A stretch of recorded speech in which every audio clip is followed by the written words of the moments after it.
Padre, en este momento le pido que se glorifique conforme a su palabra y a sus promesas, que esté hablando a cada uno de los miembros que están conectados en las redes y también a la iglesia de nuestro Señor Jesucristo que estamos aquí reunidos. Señor, su palabra me habla a mí y le habla a todos los oyentes. En el nombre de Jesús de Nazaret le pido, Padre bendito, que esta palabra quede grabada en nuestra mente y escrita en nuestros corazones para gloria, honra y alabanza del Señor. Les invito a abrir la Biblia, la palabra de Dios, y vamos a estar leyendo en 1 Juan 1:9 y después les doy el título del mensaje.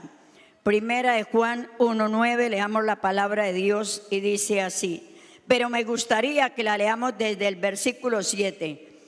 Dice, pero si andamos en luz, como Él está en luz, tenemos comunión unos con otros. Y la sangre de Jesucristo, su Hijo, nos limpia de todo pecado.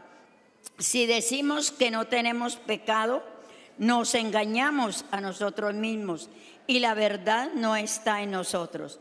Si confesamos nuestros pecados, Él es fiel y justo para perdonar nuestros pecados y limpiarnos de toda maldad. Tomen asiento y el título del mensaje es la importancia del arrepentimiento. ¿Por qué la importancia del arrepentimiento?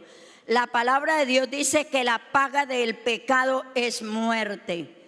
Y vemos muchísimas consecuencias del pecado, porque las personas pasan por alto. Los conocedores de la palabra pasan por alto que hay que obedecer lo que Dios dejó escrito, porque esta maravillosa y divina palabra es para obedecerla, no para leerla como se lee cualquier revista o cualquier periódico.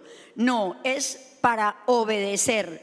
Por eso dice que si obedecemos la palabra de Dios, ¿qué pasa? Recibimos bendición, estamos en victoria, tenemos éxito, prosperidad, somos felices. Pero si no la obedecemos, ¿qué pasa? Trae muchas consecuencias. Y esas consecuencias somos nosotros los culpables, no podemos culpar a nadie. Es como cuando los papás traen los niños a la escuela dominical. Ahí les voy a echar una cuñita.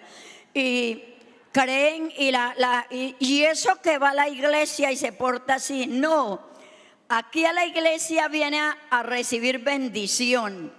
Pero el ejemplo, el molde y el modelo es usted como padre y usted como madre en la casa.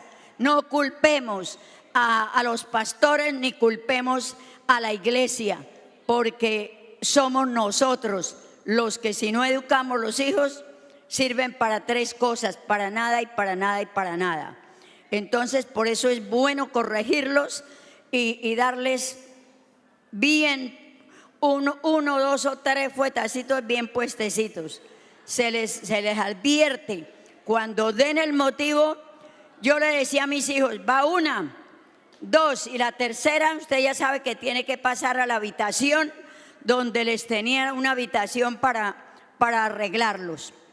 Entonces, así pasa con las palabras de Dios.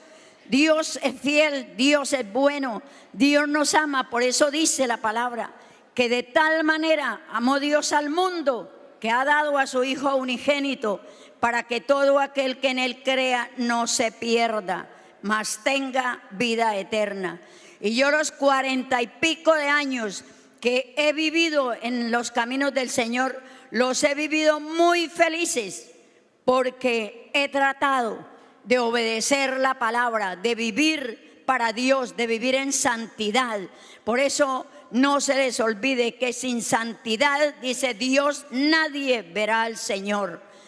Dice también que la paga del pecado es muerte, mas la dádiva de Dios es vida eterna en Cristo Jesús, Señor nuestro. Lo que más detesta Dios es el pecado. El pecado es lo que bloquea la comunión con Dios, lo que bloquea las bendiciones, impide que no reciban las bendiciones. ¿Por qué? Por el pecado. El pecado es la barrera, el pecado es el impedimento, el pecado es el obstáculo, el pecado es, y todo lo que no glorifique a Dios es pecado. Así que no es que vivamos una vida doble. Acá en la iglesia aparentamos vivir en santidad y salimos, y afuera, en las casas, en las calles, vaya y pregúntele a los vecinos. Me trae en este momento el Espíritu Santo, me recuerda una vez, hace muchos años, estaba recién, como dicen, nuevecita en el Evangelio. Y como de una vez le dije a Dios que quería servirle, entonces me dieron una tarjetica para ir y invitar a visitar una persona. Y nada, eso el maligno me confundió y no encontraba la dirección. Y entonces le dije: en la tienda conocen toda la vida de los vecinos. Me fui a la tienda y me dijeron: no me diga que usted es de esa misma plaga. No me diga que usted es de esa misma plaga, que ese, bueno, ¿qué no dijeron? ¿Por qué? Por el testimonio. Hermanos, usted en el barrio donde vive, donde trabaja, en todas partes debe ser el cristiano o la cristiana que Dios, el Señor Jesucristo, lavó con su preciosa sangre. Dice que la sangre de Jesucristo nos limpia de toda maldad. Y como decía el texto que leímos, dice: si confesamos nuestros pecados, Él es fiel y justo para perdonar nuestros pecados y limpiarnos de toda maldad. Pero eso es como cuando uno se va a bañar y entra al baño y no abre la regadera y se echa jabón para que se le salga el mugre. Así pasa con la palabra. Si la lee y no la pone en práctica y no la vive, no le hace ningún efecto. Así que ustedes, todos nosotros, debemos vivir la palabra. La Biblia dice que sin santidad nadie verá al Señor. Entonces vivamos en santidad. Los tiempos están muy peligrosos. Estamos viviendo los últimos tiempos. Ya no podemos jugar más con la salvación. Ya no podemos pisotear más la sangre de nuestro Señor Jesucristo. Salir de la iglesia a cometer pecados y llegar a la iglesia como si nada, culto, como si no hubiera pasado nada, como si no hubiésemos ofendido a nadie, como si no hubiésemos hecho nada malo. No, Señor, viva la vida santa donde quiera que vaya y donde quiera que esté, porque eso es lo que le agrada a Dios. Por eso la Biblia en Deuteronomio dice, y me encanta esa palabra: escoja la bendición o la maldición.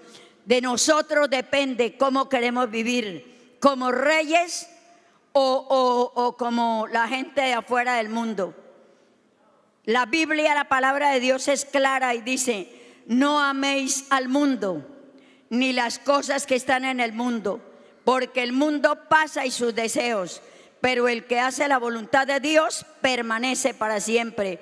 ¿Por qué coquetearle al mundo? El mundo que deja. Miremos los ejemplos, miremos las cosas que le pasan a los desobedientes que no obedecen la palabra. Viven diario en derrota, viven diario quejándose. Y no estoy criticando, no es que así es que así es.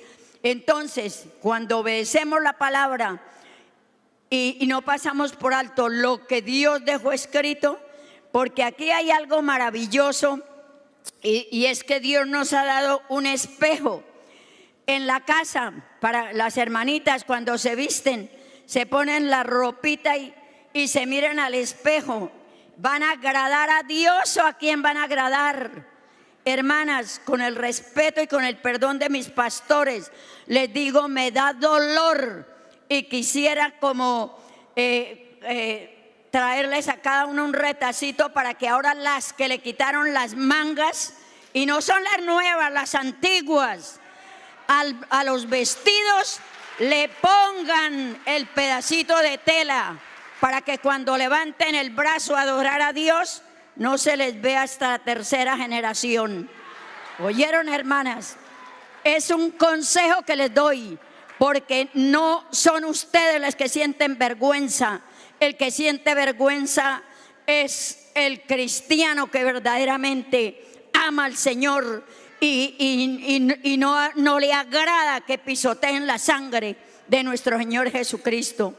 Por eso debemos mirarnos en ese espejo y decir, bueno, yo voy a agradar a Dios con esta ropa que me voy a poner.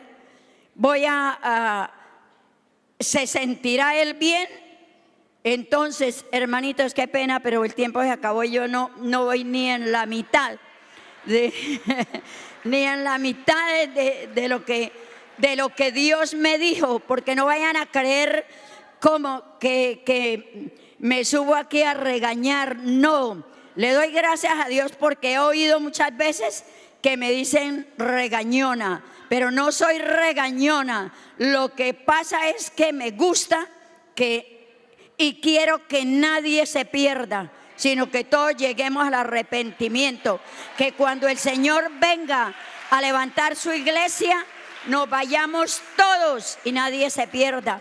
Es como cristianos con tantos años, tanto tiempo en la iglesia, todavía diciendo mentiras, todavía haciendo cosas que no glorifican a Dios. Arreglémonos, vivamos en santidad, el tiempo viene ya.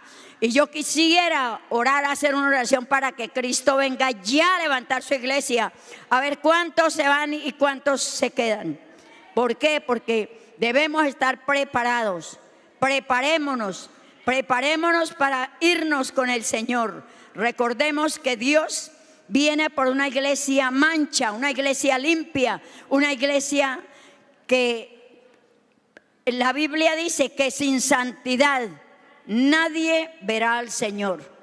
Entonces, hablemos menos y oremos más, ayunemos más, vigilemos más y dejemos y hablar. Yo en los ayunos les enseño un coro muy cortico que dice: enséñame, Señor, mi lengua a refrenar. Enséñame, Señor, que no quiero pecar. Ejercítame en la fe y dame entendimiento para que con mi vida yo pueda ser ejemplo. No, el ejemplo lo damos es obedeciendo la palabra de Dios, porque yo les he preguntado en los ayunos, ¿ustedes se saben el teléfono de Dios Todopoderoso, del Padre, el Hijo y el Espíritu Santo? No lo saben. No lo saben. ¿Cuál es el número del teléfono de nuestro Padre Celestial?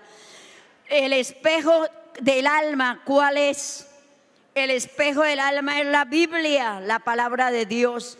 Ahí está todo lo bueno, lo agradable y lo perfecto, lo que cómo debemos vivir. Pero resulta que se nos olvida, o no leen la Biblia o pasan por alto lo que la palabra de Dios dice. Amén. Entonces tengamos mucho cuidado con la salvación, porque se puede perder por cositas que se pasan por alto, que se ignoran. Y no debemos ignorar nada, porque lo que Dios dejó escrito, eso es.